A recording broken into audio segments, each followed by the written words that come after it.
যদদ্বৈতং ব্রহ্মোপনিষদি তদপ্যস্য তনুভা য আত্মান্তর্যামি পুরুষ ইতি সোহস্যংশ বিভাবঃ শরৈশর্যৈ পূর্ণজ ইহ ভগবান স্বয়ময়ম ন চৈতন্যাৎ কৃষ্ণাৎ জগতি পরতত্ত্বং পরমিহ। হরে কৃষ্ণ।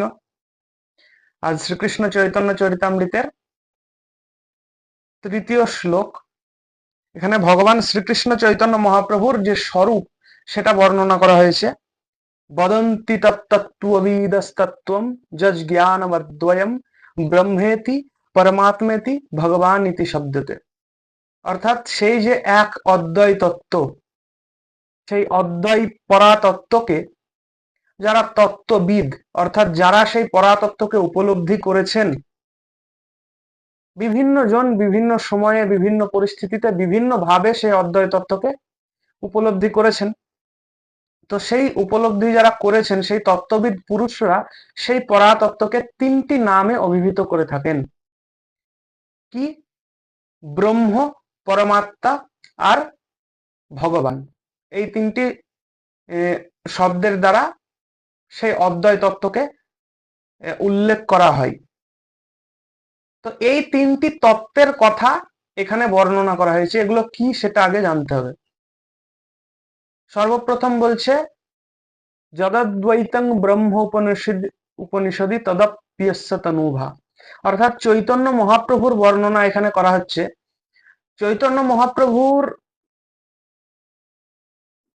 উপনিষদে যাকে ব্রহ্ম বলে উল্লেখ করা হয়েছে সেই ব্রহ্ম হচ্ছে এই চৈতন্য মহাপ্রভুর তনুভা, মানে এই যে শরীরের অঙ্গ জ্যোতি। তো উপনিষদে এই যে ব্রহ্ম, এই ব্রহ্মকে কিরকম বর্ণনা করা হয়েছে? নির্গুণ, নির্বিশেষ, অচিন্ত, অব্যক্ত, অবিকারী। অচিন্ত মানে যে জিনিস চিন্তা করা যায় না, অব্যক্ত মানে যা ইন্দ্রিয়ের দ্বারা উপলব্ধি করা যায় না, অবিকারী মানে যার কোনো হ্রাস বৃদ্ধি হয় না, যার মধ্যে কোনো বিকার উৎপন্ন হয় না। আর একটু যদি বিস্তারিত ভাবে জানি, অব্যক্ত মানে ইন্দ্রিয়ের দ্বারা তাকে উপলব্ধি করা যাবে না।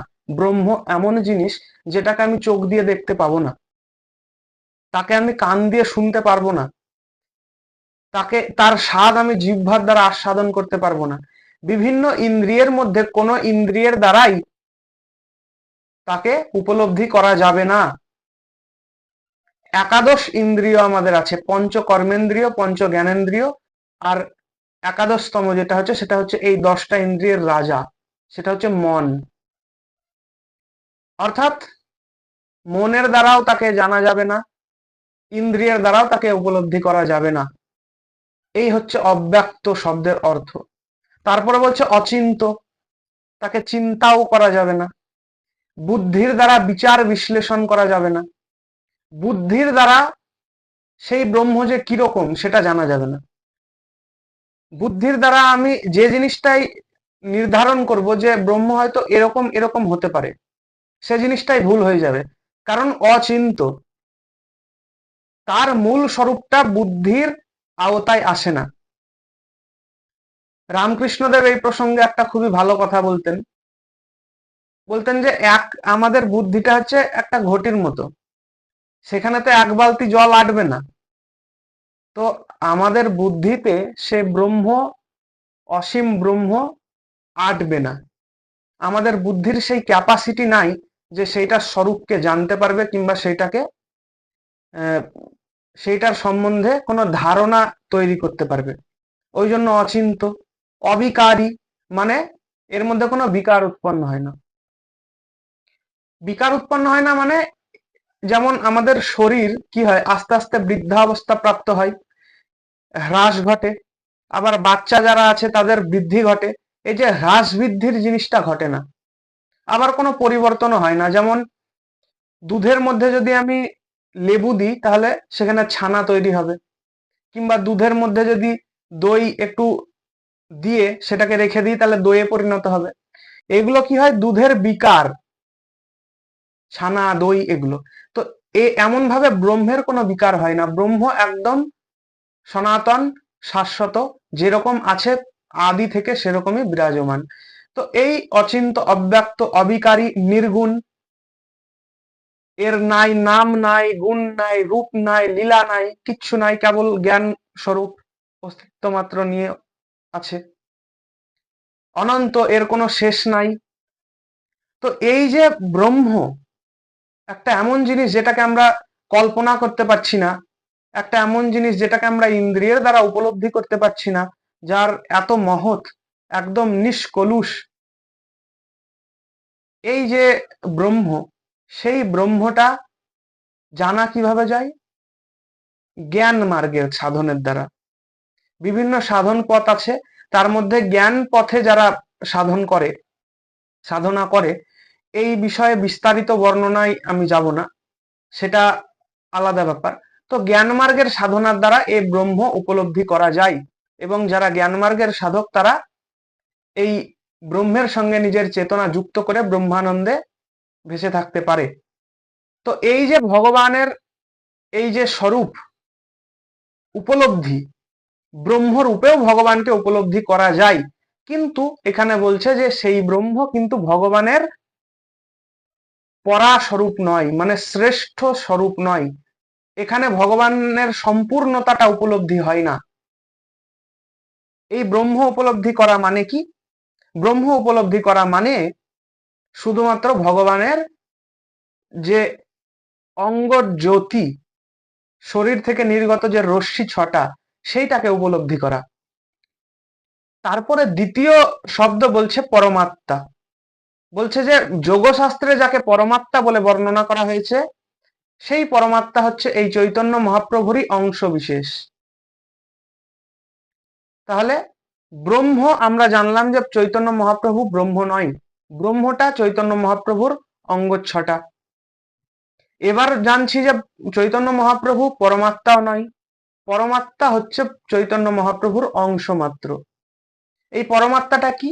আমরা সকলেই জানি, যে জানি বলতে উপলব্ধি না থাকলেও এই ভারতবর্ষে যারা জন্মগ্রহণ করেছে তারা এই বিষয়ে একটু আধটু সব শ্রবণ করে থাকে, যে আমাদের হৃদয়ে পরমাত্মা বিরাজ করেন, তিনি আমাদের সৎ উপদেশ দেওয়ার চেষ্টা করেন, কিন্তু আমরা বদ্ধ অবস্থায় সেই পরমাত্মার উপদেশ শুনতে পাই না। এই ধরনের বিভিন্ন কথা শোনা যায়। তো এই পরমাত্মাটা কি, একটু শাস্ত্রের দিক থেকে যদি বিচার করি, এই পরমাত্মা হচ্ছে অন্তর্যামী রূপে বিরাজমান প্রত্যেকটা শরীরে, প্রত্যেকটা জীব মাত্রের মধ্যে এই পরমাত্মা অন্তর্যামী রূপে বিরাজমান। অন্তর্যামী মানে তিনি সমস্ত কিছু জানেন। এই যে আমার স্মৃতি যদি জিজ্ঞাসা করা হয়, আমার তো অনেক কিছু মনে নাই, জন্মের পরে কি ঘটনা ঘটেছে, কিন্তু সেই সব কিন্তু আমার এই অভ্যন্তরে যে পরমাত্মা বিরাজমান তিনি জানেন। এই জন্মের আগে আমি কোথায় জন্মেছিলাম, আমার কিরকম জীবন ছিল তা আমি জানি না, কিন্তু তখনও আমার সঙ্গে এই পরমাত্মা ছিলেন এবং তিনি সব জানেন। এবং উনাকে বলা হয় সাক্ষী, অর্থাৎ আমার হৃদয়ে অবস্থান করেন তিনি সব সময় সাক্ষী, অর্থাৎ দেখতে থাকেন, কোনো কিছুতে হস্তক্ষেপ করেন না। কারণ কি? কারণ তিনি আমাদেরকে এই যে জীবাত্মাকে স্বতন্ত্র ইচ্ছা প্রদান করে রেখেছেন, যে তুমি স্বতন্ত্র ইচ্ছা অনুযায়ী কাজ করো এবং সেই অনুযায়ী কর্মফল ভোগ করবা, আমি তাতে হস্তক্ষেপ করব না। তো তিনি সাক্ষী রূপে বিরাজমান। তো সেই পরমাত্মাকে যোগ মার্গে, ধ্যানের মাধ্যমে কিংবা অষ্টাঙ্গ যোগ যেটাকে বলে, সেই যোগের মাধ্যমে যোগীগণ এই পরমাত্মাকে উপলব্ধি করতে পারেন। কিন্তু এখানে বলা হচ্ছে ওইটাই, যে এই উপলব্ধিটাও পরম তত্ত্বের পরম উপলব্ধি নয়, এটা কেবলমাত্র সেই পরম তত্ত্বের একটা অংশের উপলব্ধি। তাহলে আমরা জানলাম যে চৈতন্য মহাপ্রভু ব্রহ্মও নয়, পরমাত্মাও নয়, কিন্তু ব্রহ্ম এবং পরমাত্মা চৈতন্য মহাপ্রভুরই অঙ্গ ছটা এবং অংশ বিশেষ। তাহলে চৈতন্য মহাপ্রভু কে? বলছে সরৈশ্বর্য পূর্ণ যে ভগবান, ষড়ৈশ্বর্য পূর্ণ ভগবান বলে শাস্ত্রে যাকে বর্ণনা করা হয়েছে সেই হচ্ছে চৈতন্য মহাপ্রভু। শাস্ত্রে কি বলছে পরম পুরুষোত্তম ভগবানকে? ঈশ্বর পরম কৃষ্ণ সচ্চিদানন্দ বিগ্রহ অনাদিরাদি গোবিন্দ সর্বকারণ কারণম। সেই গোবিন্দই হচ্ছে পরম ঈশ্বর, তিনি সচ্চিৎ আনন্দময় এবং সর্বকারণের কারণ। এই শ্লোকটা ব্রহ্মদেব স্বয়ং বলেছেন ব্রহ্ম সংহিতায়, এবং ভাগবতেও বলছে এতে চংস কলাপুংস কৃষ্ণস্তু ভগবান স্বয়ং। অর্থাৎ সুত গোস্বামী বিভিন্ন অবতারের বর্ণনা করেছেন, প্রথম থেকে বরাহ অবতার, কুর্ম অবতার, নরসিংহ অবতার, বামন অবতার, নরনারায়ণ অবতার, নারদ অবতার, বিভিন্ন অবতার বর্ণনা করার পর রাম অবতার, কৃষ্ণ অবতার, বলরাম অবতার, কল্কি অবতার, সমস্ত অবতার বর্ণনা করেছেন যে এই এই অবতার অবতরণ করেছে। অবতার শব্দের অর্থ কি? নিষ্প্রপঞ্চাৎ প্রপঞ্চে অবতরতি ইতি অবতার। সেই নিষ্প্রপঞ্চ থেকে লীলা করার জন্য এই প্রপঞ্চে যিনি নেমে এসেছেন তিনি অবতার।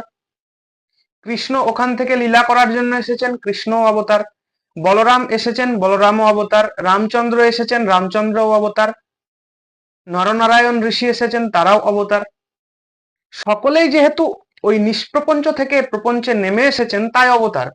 কিন্তু এই যে অবতরণ যারা যিনারা করলেন, এই অবতরণকারীদের মধ্যে আদি রূপ কোনটি? যে রূপটি সমস্ত রূপের পরম কারণ, যে রূপটি একদম স্বতন্ত্র, সেটা তো উল্লেখ করা দরকার। না হলে আমি সব অবতারগুলোর নাম উল্লেখ করে দিলাম, এখানে তো বুঝতে অসুবিধা হবে যে আদি রূপ কোনটি। তো সেই জন্য নামটা উল্লেখ করে দেওয়া উচিত। ওই জন্য সুত গোস্বামী বলছেন এতে চাংশ কলাপুংস কৃষ্ণস্তু ভগবান স্বয়ং। এই যে যাদের নাম আমি করলাম এনারা সকলেই হচ্ছেন সেই পরম পুরুষোত্তম ভগবানের অংশ কিংবা কলা। কিন্তু কৃষ্ণস্তু ভগবান স্বয়ং, কিন্তু ভগবান শ্রীকৃষ্ণই হচ্ছে ভগবান স্বয়ং। সেই যে পরম পুরুষোত্তম ভগবানের অংশ এবং কলা বাদবাকিরা, সেই পরম পুরুষোত্তম ভগবানটা হচ্ছে কৃষ্ণ। কৃষ্ণ হচ্ছে স্বয়ং ভগবান এবং তার অংশ এবং কলা হচ্ছে বাদবাকি অবতারগুলো। তাহলে এখানেও বর্ণনা করা হয়েছে, ভাগবতেও বর্ণনা করা হয়েছে পরম পুরুষোত্তম ভগবান শ্রীকৃষ্ণই হচ্ছেন আদি রূপ এবং ষড়ৈশ্বর্যপূর্ণ পরম পুরুষোত্তম পরম ভগবান। ব্রহ্ম সংহিতায় আছে, ভাগবতেও আছে। তো শাস্ত্রে এরকম অনেক আরো শ্লোক আছে। তো শাস্ত্রে সম্পূর্ণরূপে বর্ণনা করা হয়েছে যে সেই ষড়ৈশ্বর্যপূর্ণ ভগবান হচ্ছেন সাক্ষাৎ ভগবান শ্রীকৃষ্ণ। এবং এখানে ওটাই বর্ণনা করা হচ্ছে যে সেই যে পরম পুরুষোত্তম ভগবান ষড়ৈশ্বর্যপূর্ণ, সেই ভগবানই এই ভগবান, সেই কৃষ্ণই এই চৈতন্য। ব্রজেন্দ্র নন্দন যেই শচীসুত হইল সেই বলরাম হইল নিতাই, দীনহীন যত ছিল হরিনামে উদ্ধারিল তার সাক্ষী জগায় মাধাই। তাহলে কনক্লুশন কি দাঁড়ালো? এই চৈতন্য মহাপ্রভু হচ্ছেন সাক্ষাৎ ভগবান শ্রীকৃষ্ণ। পরমাত্মা হচ্ছে এই চৈতন্য মহাপ্রভু বা শ্রীকৃষ্ণ, যারা অভিন্ন তার অংশ।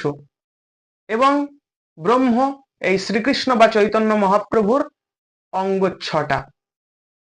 এবং শেষের লাইনে বলছে যে এই চৈতন্য মহাপ্রভু, এই যে শ্রীকৃষ্ণ চৈতন্য মহাপ্রভু, তার থেকে পরতত্ত্ব আর নেই জগতে। তো ভগবান শ্রীকৃষ্ণ স্বয়ং চৈতন্য মহাপ্রভু রূপে অবতরণ করেছেন এবং ভগবান শ্রীকৃষ্ণ নিজে গীতাতে বলছেন মত্তঃ পরতরম নান্যৎ কিঞ্চিদস্তি ধনঞ্জয় ময়ি সর্বমিদম প্রত্যম সূত্রে মণিগণাইব। মানে হে অর্জুন, আমার থেকে শ্রেষ্ঠ তত্ত্বের কিঞ্চিত মাত্র অস্তিত্ব জগতে নাই। আমি শ্রেষ্ঠ পরাতত্ত্ব এবং ভগবত তত্ত্বের পরাকাষ্ঠা। ব্রহ্ম হচ্ছে জ্ঞানময় স্বরূপ বলা যেতে পারে, জ্ঞানময় রূপ। সেখানে অবিদ্যা নাই, মায়া নাই, কিন্তু সেখানে রূপ নাই, গুণ নাই, নাম নাই, লীলা নাই। পরমাত্মা যেটা, সেটাকে ঐশ্বর্যময় রূপ বলা যেতে পারে, কারণ সেখানে সর্বব্যাপকত্ব আছে। কিংবা একই পরমাত্মা প্রত্যেকটা জীবের হৃদয়ে বিরাজমান, এই ধরনের বিভিন্ন বিভূতি আছে, তো ঐশ্বর্যময় রূপ। কিন্তু এই যে চৈতন্য মহাপ্রভু, এই চৈতন্য মহাপ্রভু জ্ঞানময় রূপ, ঐশ্বর্যময় রূপ, মাধুর্যময় রূপ, ঔদার্যময় রূপ, সবকিছুর সমন্বয়। ওই জন্য বলা হচ্ছে চৈতন্য মহাপ্রভু শ্রীকৃষ্ণ চৈতন্যের তুলনায় শ্রেষ্ঠ তত্ত্বের কিঞ্চিত মাত্র অস্তিত্ব জগতে নাই। তো এই ছিল এই শ্লোকের ব্যাখ্যা। আজ এই পর্যন্তই। বাঞ্ছা কল্পতরুভ্যশ্চ কৃপা সিন্ধুভ্য এব চ পতিতানাং পাবনেভ্যো বৈষ্ণবেভ্যো নমো নমঃ।